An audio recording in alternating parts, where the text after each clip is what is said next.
Welcome to the Rim Break Rodeo. We hope this video helps. In this video, I will explain how to erase and reset your iPhone. This process is crucial whether you're selling your device, giving it away, or troubleshooting a persistent issue.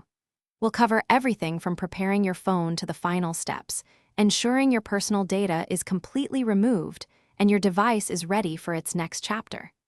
It's a straightforward process that takes only a few minutes to initiate, but can save you a lot of hassle. Before you erase your iPhone, it's vital to complete a few preparatory steps. First, back up all your important data to iCloud or your computer. This ensures you won't lose precious photos or documents. Next, sign out of your Apple ID and iCloud, which is crucial for security and unlinking the device from your account.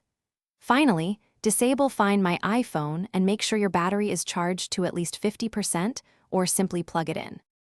Now, let's get to the main event, erasing your iPhone. Open the Settings app, then tap on General. Scroll down and select Transfer or Reset iPhone. From there, choose Erase All Content and Settings. Your iPhone will then guide you through a few confirmation steps, including entering your device passcode. This action will permanently delete all data and settings, returning your phone to its factory state in just a few moments. Once the erase process is complete, your iPhone will restart and greet you with the familiar Hello screen. At this point, you have a couple of options. You can set it up as a brand new device, or if you're keeping it, restore your data from the backup you created earlier. If you're selling or giving away your iPhone, simply leave it on the Hello screen, allowing the new owner to personalize it from scratch. This ensures a clean slate for everyone. Thanks for watching. Consider subscribing if we helped you.